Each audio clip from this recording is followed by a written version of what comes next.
नमस्कार।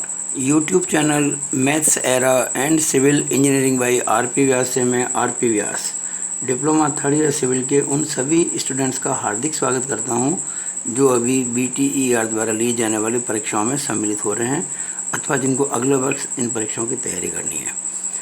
तो मैंने आपको 301, 302 और 303 कोड जो है डिप्लोमा थर्ड ईयर सिविल में उनके लिए ऑब्जेक्टिव क्वेश्चन जो होते हैं ना, मल्टीपल चॉइस क्वेश्चन, उसकी तैयारी करवाई थी। और 301 और 302 की आंसर शीट मैंने उसी दिन जिस दिन पेपर हुआ था वीडियो बना के आपके लिए प्रस्तुत कर दी थी। और बहुत खुशी की बात है कि आप लोगों का अच्छा जो रेस्पॉन्स रहा और कई बच्चों के 27-28 क्वेश्चन तक मुझे सूचना मिली है कि सही हुए, अच्छा लगा। और 303 की जो ये जो की है आंसर की, वो मैं थोड़ा निकालने में लेट हो गया कुछ मेरे व्यक्तिगत कारणों से, तो आज मैं वो आपके लिए काम कर रहा हूँ।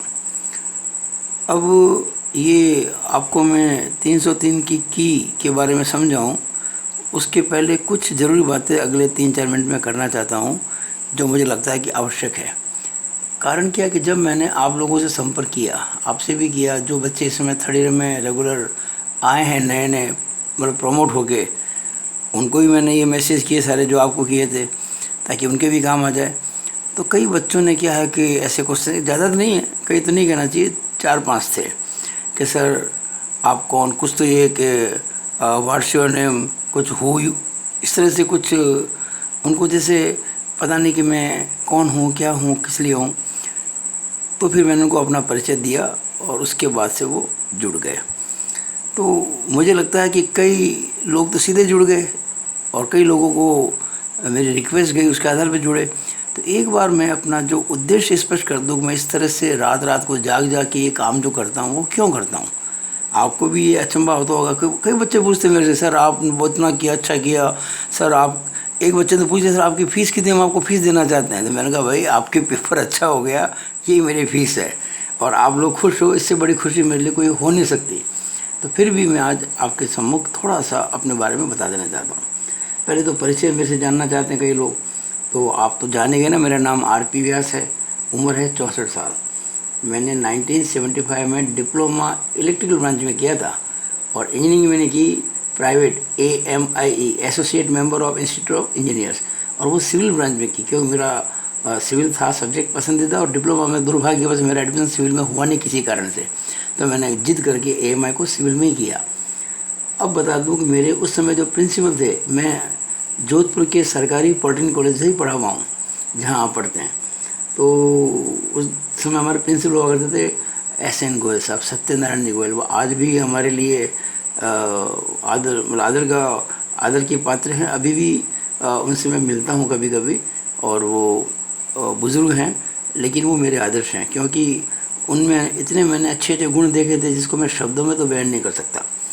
उस समय जो हमको टीचर पढ़ाते थे उनके बारे में कहूँ तो मेरी लेखनी थक जाए, मेरा मुंह बोलते बोलते थक जाए, लेकिन उनके गुण ख़त्म नहीं कर सकते। इतने अच्छे हमको नोट्स मिला करते थे उस समय।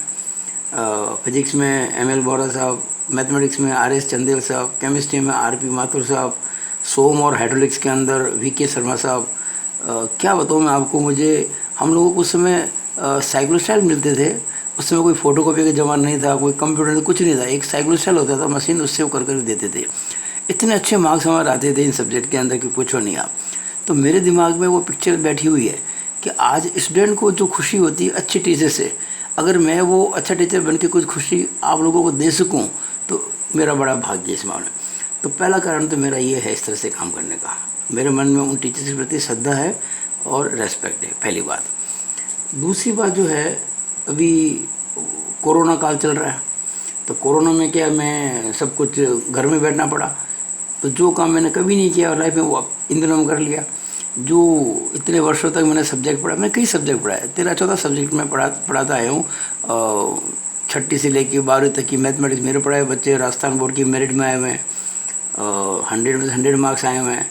अभी भी पिछले साल जो एग्ज़ाम हुआ 12वीं क्लास का, उसमें 7 जनों के 100 में 100 नंबर आए। 10वीं के अंदर भी 5 जनों के 100 में 100 नंबर आए। ट्यूशन से नहीं, कोचिंग से नहीं, मेरे वीडियो देखकर और मेरे से गाइडेंस लेकर। कई बच्चों की IIT में एडमिशन हुआ है।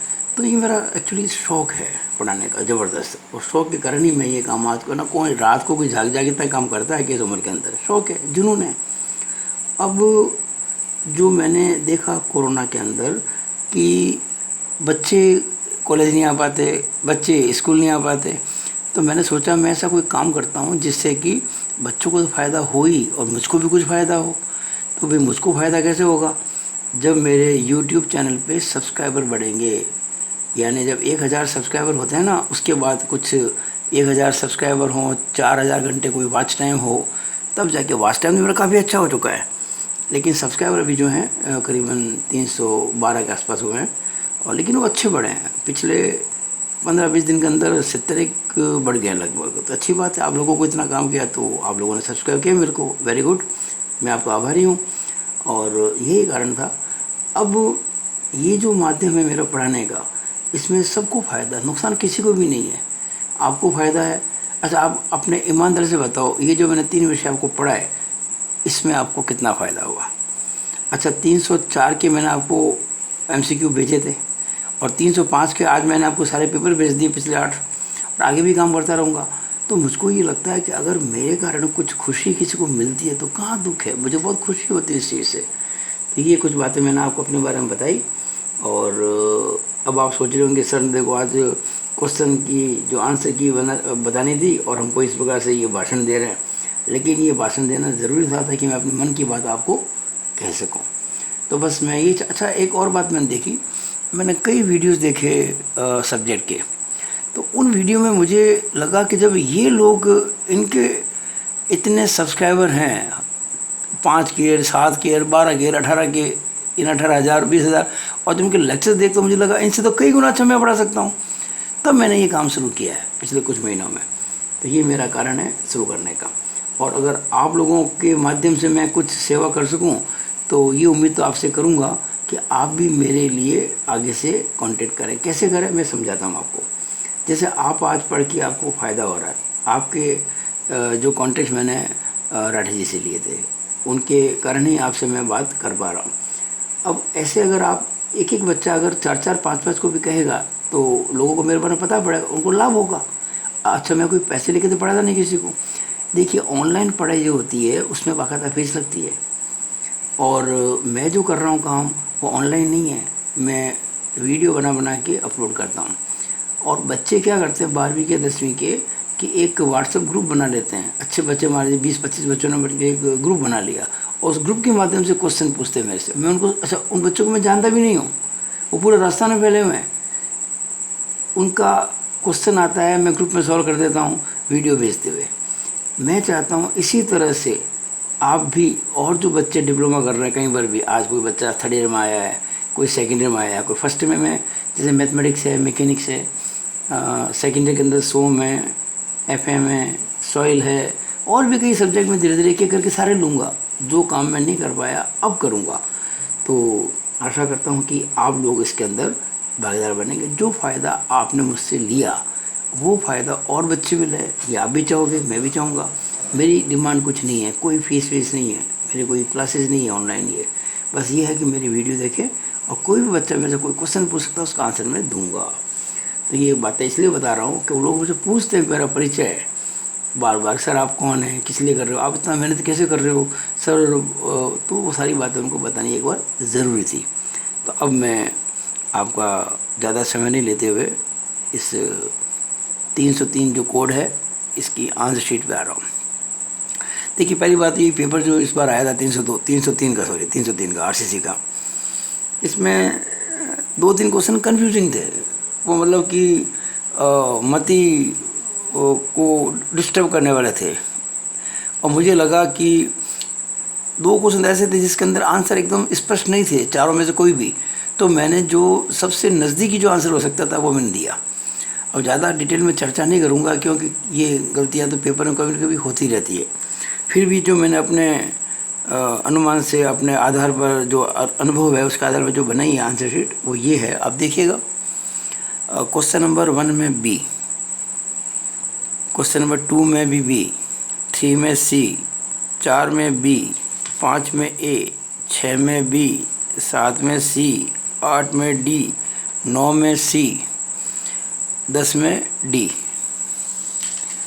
11 में सी, 12 में बी, 13 में बी, 14 में बी, 15 में डी, 16 में बी, 17 में बी, 18 में बी, 19 में डी, 20 में भी डी, 21 में सी, 22 में ए, 23 में डी, 24 में सी, 25 में बी, 26 में बी, 27 में सी, 28 में ए, 29 में ए और 30 में सी।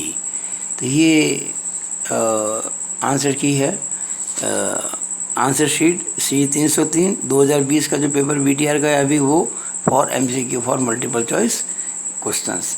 तो मुझे लगता है कि इनमें से कई बच्चों के 27-28 तक सही हुए होंगे। मेरे पास बच्चों के कुछ आए भी थे मैसेज, उनके आंसर से मैंने देखा कि कई बच्चों के इसके अंदर 25 से 27 तक 28 तक भी सही है। एक बच्चे ने कहा मेरे 29 सही है, उसके 29 तो नहीं है, एक आध और उसका गलत है। खैर जो भी हो, अगर 25 तक भी सही होता है तो पेपर बुरा नहीं माना जाता है। बस इतनी बात करनी थी आप लोगों से। अब आप मुझे आशा है कि मेरा परिचय पूरा आपने समझ लिया होगा, मेरा परिचय जान लिया होगा, और आपने जिस तरह से लाभ उठाया, अगर उठाया है तो मेरे द्वारा, वो लाभ और बच्चे भी पूरे राजस्थान भर में उठाएं तो मुझे खुशी होगी। और आप अगर माध्यम बनेंगे तो एक अच्छा काम करेंगे और आपको सबकी बिल्कुल हितैषी कहलाएंगे। आपने सही बच्चों को, आपने सही व्यक्ति के बारे में बताया, ऐसा आपसे कहेंगे, ऐसा मेरा विश्वास है। तो it is all about this video. Thank you.